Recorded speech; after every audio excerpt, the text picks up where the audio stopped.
আসসালামু আলাইকুম ওরহমতুল্লাহি ওবরকাতু।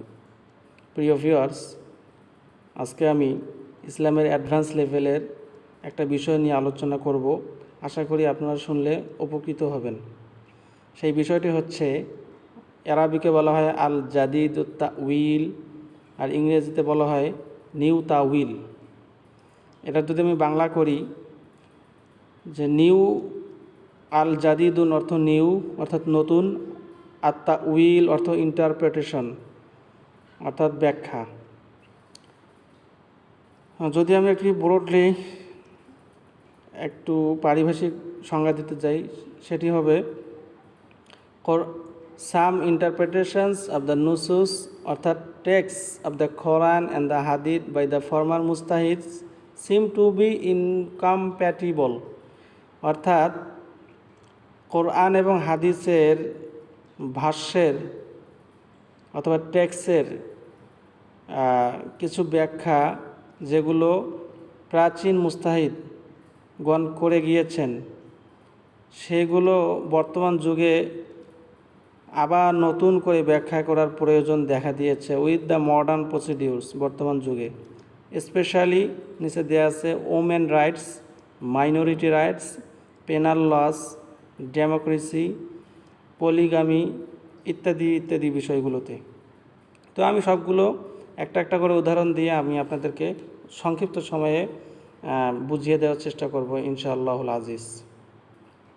তো আসুন আমরা চলে যাই একদম সরাসরি উদাহরণে। যেমন আমি যদি আপনাদেরকে একটা উদাহরণ দেই প্রথমেই, যে বর্তমান যুগে একটা বিষয় নিয়ে আলোচনা চলছে, ব্যাখ্যা বিশ্লেষণ চলছে, সেটি হচ্ছে একজন পুরুষের বহু বিবাহ সম্পর্কে। তো এখানে ইসলামের শরীয়তের আইন কি, অথবা পূর্বের মুস্তাহিদগণ কি ব্যাখ্যা করে গিয়েছেন কোরআনের আয়াতের, এবং বর্তমান মুস্তাহিদগণ কি বলতে চান, এ সম্পর্কে আলোচনা করাই হচ্ছে যে নিউ তাউইলের কাজ, অর্থাৎ নতুন করে ব্যাখ্যা। যেমন আমরা কোরআনের একটা আয়াত, বহু বিবাহ সম্পর্কে কোরআনের একটা আয়াত উদ্ধৃতি দেওয়া হয়, যেটি হচ্ছে সূরা নিসা 3 নম্বর আয়াত, ওয়াইন খিফতুম আল্লাহ তুকসিতু ফিল ইয়াতামা ফানকিহু মা তাবা লাকুম মিনান নিসাই মাসনা ওয়া সুলাসা ওয়া রুবা ফাইন খিফতুম আল্লাহ তা'দিলু ফাওয়াহিদাতান। এটা যদি আমি বাংলা করি, সেটা অর্থ হবে, যদি তোমরা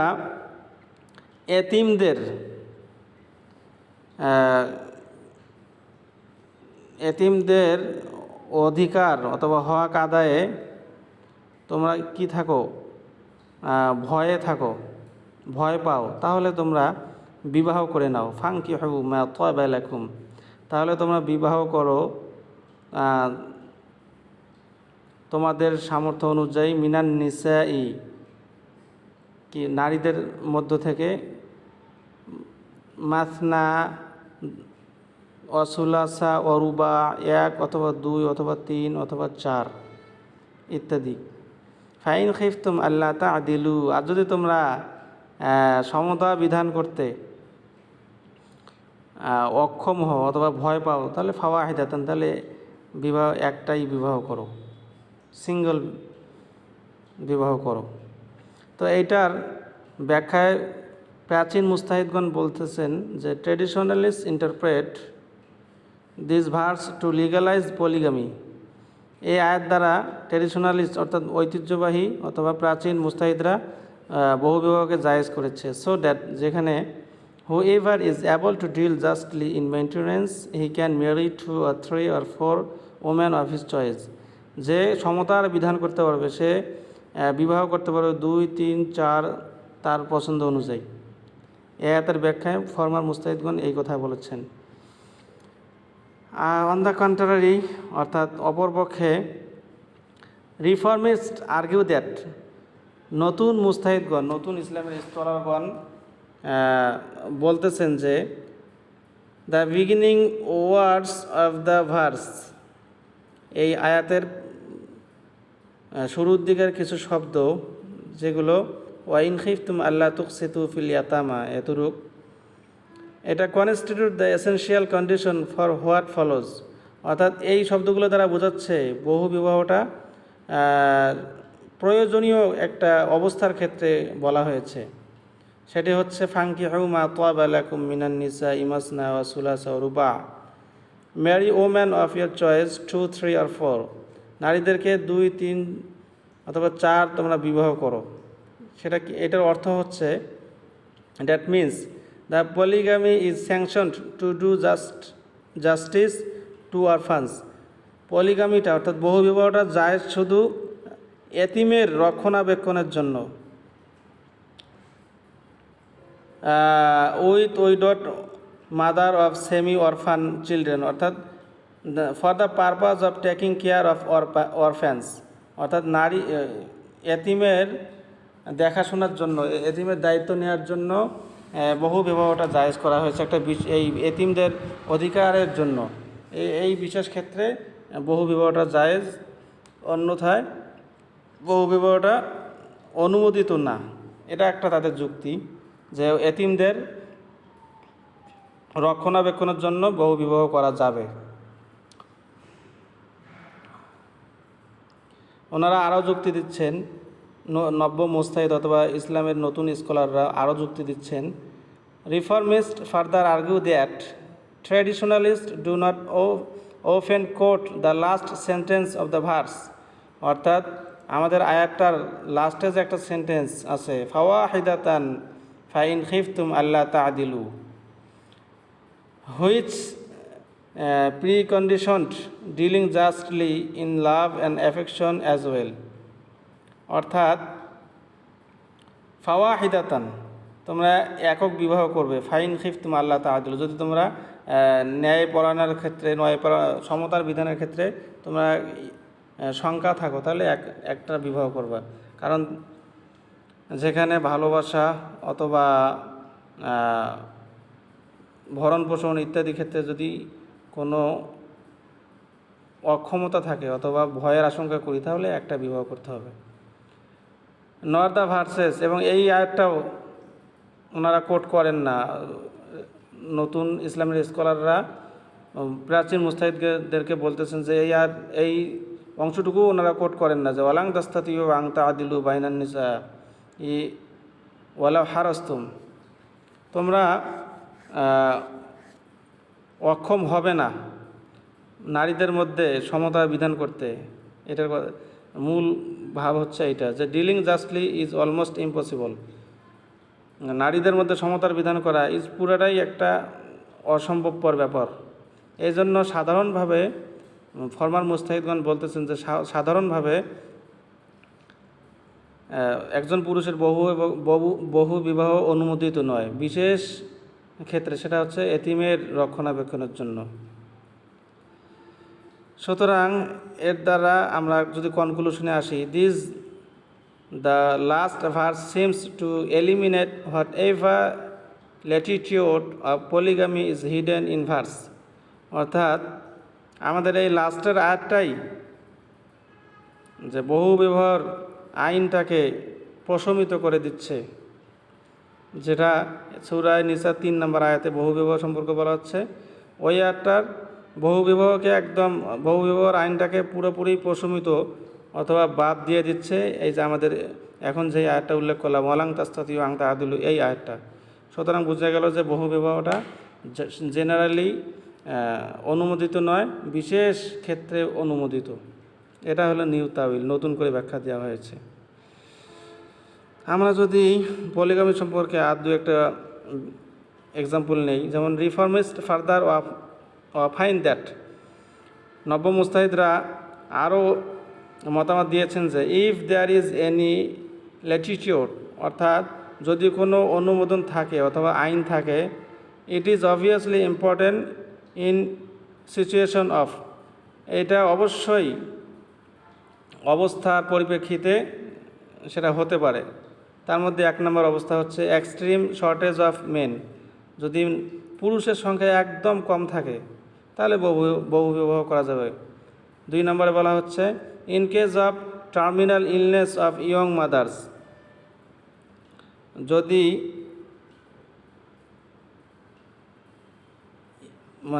ইয়ং মাদার্স নববধূর একদম খুবই জটিল ও কঠিন রোগ হয়, সেক্ষেত্রে আরও বিবাহ করা যেতে পারে। এই যে বিশেষ বিশেষ ক্ষেত্রে বহু বিবাহটা অনুমোদিত হয়েছে, কিন্তু সাধারণ ক্ষেত্রে বহু বিবাহটা অনুমোদিত নয়, এটাই বলতে চাচ্ছেন। তো আমরা বহু বিবাহ সম্পর্কে জানলাম। এবার আমরা একটু জেনে নেই হাজব্যান্ড অ্যান্ড ওয়াইফের মর্যাদা, অথবা হাজব্যান্ড এবং ওয়াইফের যে একটা সামাজিক স্ট্যাটাস আছে এই সম্পর্কে ফরমাল মুস্তাহিদগণ কী বলেছেন এবং নব্য মুস্তাহিদগণ কী বলেছেন একটু জেনে নেই।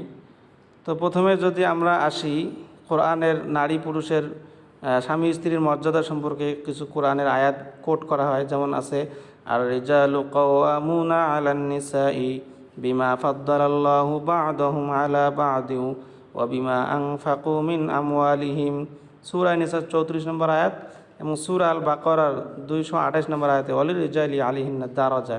এই দুইটাকে নারী পুরুষের অর্থাৎ স্বামী স্ত্রীর মর্যাদার ক্ষেত্রে কোট করা হয়। তো দেখি আমরা ফরমাল মুস্তাহিদগণ কী বলেছে। দিস ভার্স আর ইন্টারপ্রিটেড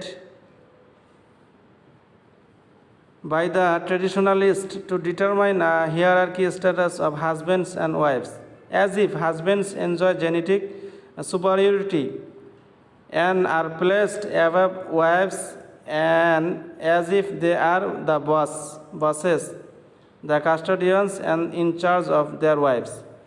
অর্থাৎ এই আয়াতগুলো দিয়ে প্রাচীন মুস্তাহিদগণ বলতেছে যে এখানে বলা হয়েছে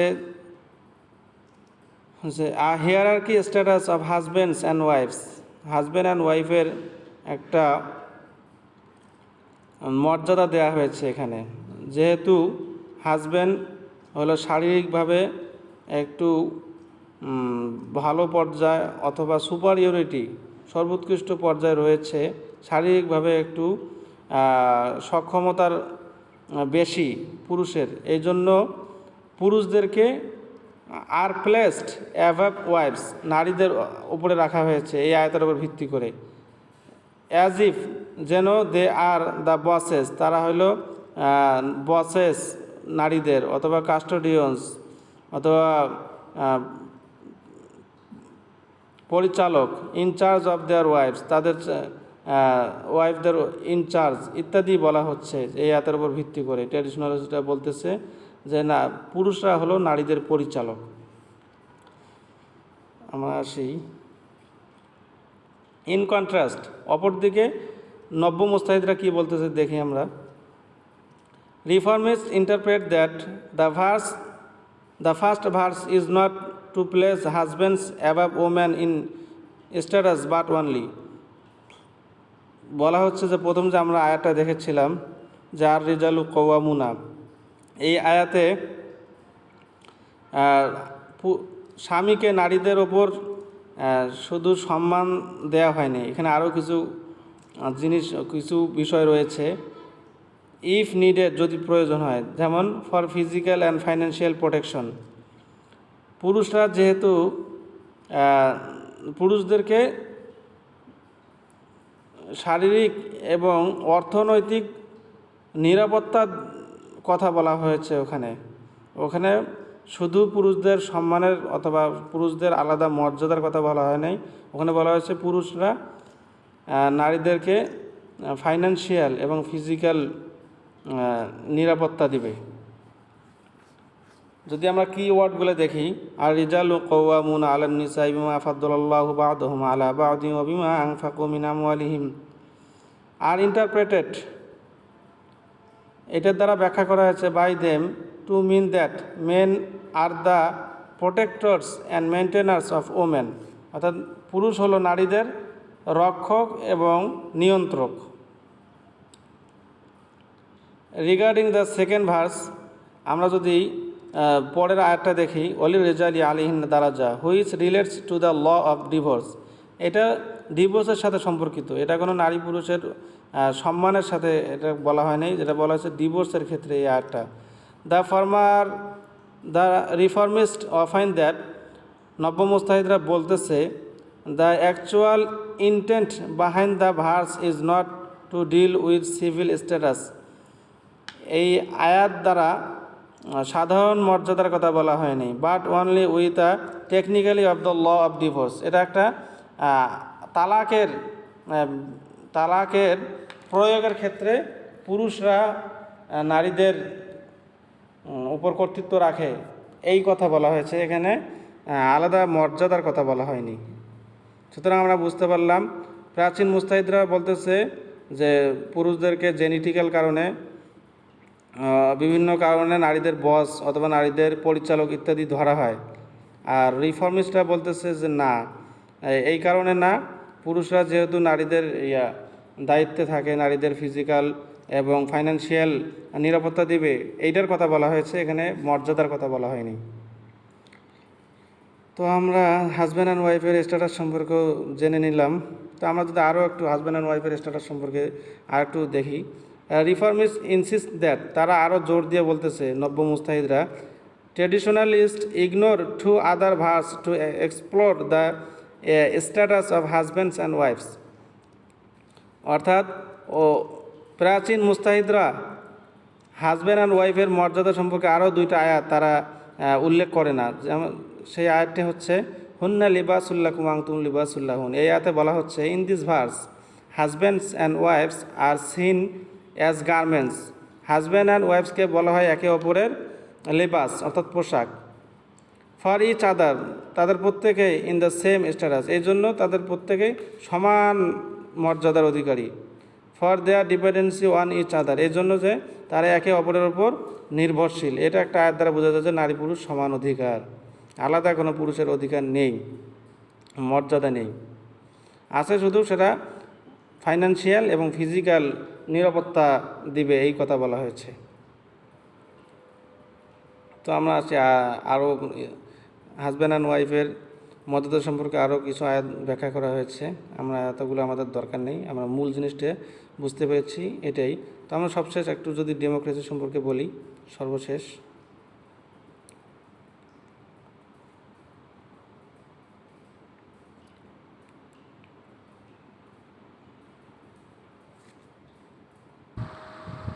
তো প্রিয় ভিউয়ার্স, বলতে চেয়েছিলাম যে আমরা নিউ তাওয়িল সম্পর্কে, ডেমোক্রেসির ওপর নিউ তাওয়িল আমরা একটু নতুন ব্যাখ্যা করি যদি।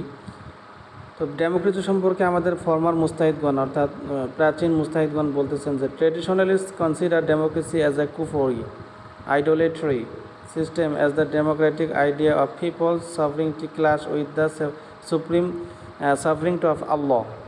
অর্থাৎ তাদের মতে ডেমোক্রেসিটা একটা কুফরি মতবাদ system, as the democratic idea, যেহেতু ডেমোক্রেটিক আইডিয়াটা মানুষই হইল সার্বভৌম ক্ষমতার অধিকারী, আর এটা clash with the supreme sovereignty of Allah, এটা আল্লাহর সার্বভৌমের সাথে সাংঘর্ষিক, এই জন্য গণতন্ত্র এটা কুফরি মতবাদ বলে প্রাচীন মুস্তাহিদগণ মতামত দিয়েছেন।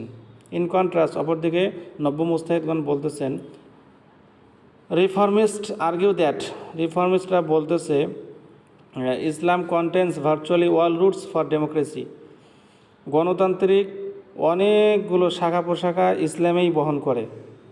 এর মধ্যে এক নম্বর উদাহরণে নব্য মুস্তাহিদরা বলতেছে, each Muslim is a vicegerent of Allah on earth.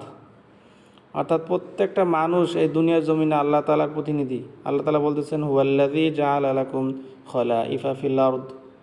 অর্থাৎ আমি প্রত্যেককে জমিনের আমার প্রতিনিধি হিসেবে পাঠিয়েছি। Therefore the seat of political authority is the people. এই জন্য দুনিয়ার বুকে মানুষই হইল রাজনৈতিক কর্তৃপক্ষ আল্লাহ তাআলার। এটা হলো এক নম্বর। দুই নম্বরে আরও ওনারা বলতেছেন যে ইসলামটা যে গণতান্ত্রিক বিভিন্ন রুট ইসলামই বহন করে, তার মধ্যে দুই নম্বরটা হচ্ছে ইনস্টিটিউশন অফ আমির as head of the state. অর্থাৎ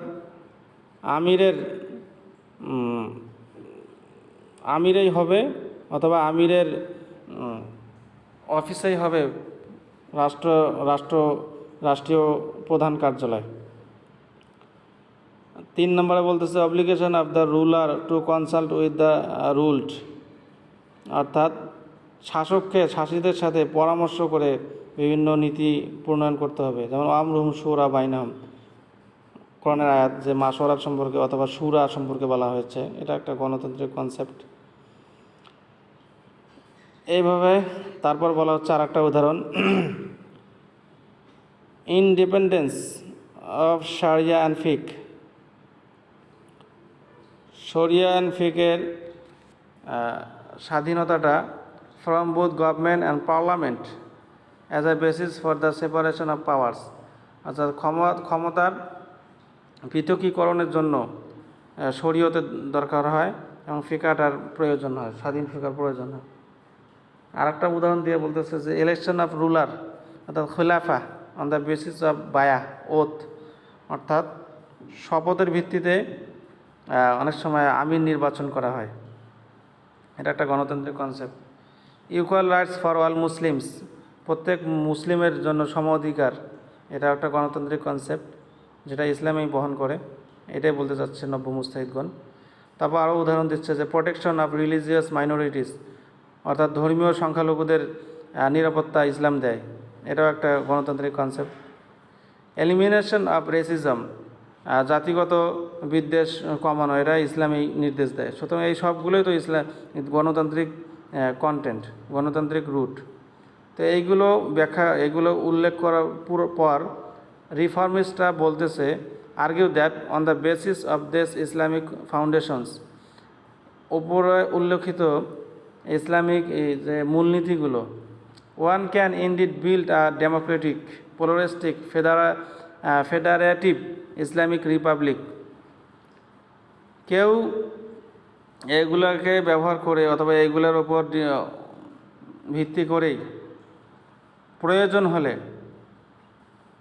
বহুদলীয় বহুজাতীয় গণতান্ত্রিক ইসলামিক ব্যবস্থা প্রণয়ন করতে পারে, subject to separation of power and the rule of law, আইনের শাসন প্রতিষ্ঠা অথবা আইনের পৃথকীকরণের জন্য।